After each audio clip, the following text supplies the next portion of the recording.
Opo, dapat ang gawin ng NEDA, hindi lang ng LTFRB, na kung ano yung magiging domino effect nitong fare increase. Kasi dapat ang sinusolusyonan natin kung paano mapababa yung presyo ng diesel. Hindi dapat yung fare increase. Hindi ito yung solusyon para maibsan namin yung hirap ng pagtaas ng mga produktong petrolyo.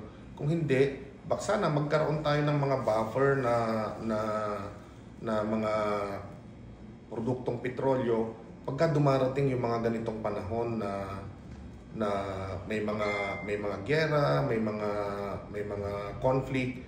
So dapat naka-ready lagi yung ating gobyerno na bigla na lang nagkakagulatan kung ano yung gagawin ng gobyerno. Fare increase na lamang ba yung naiisip niyang paraan? Siyempre, kapag hihirit na naman ng taas pasahe, ang kinikriticize tayo na taas na lang ng taas ng pamasahe, and then kapag nagbaba ng produktong petrolyo, hindi rin naman kami nagbababa ng pamasahe. So ito yung nakikita natin na conflict naman doon sa mga commuters natin. Sana maintindihan din nila yung pinagdadaanan ng ating mga jeepney drivers, kasi alam nyo, mahirap talaga yung maghapong bumiyahe, tapos lalo ngayon halos 2 piso yung itataas ng mga produktong petrolyo.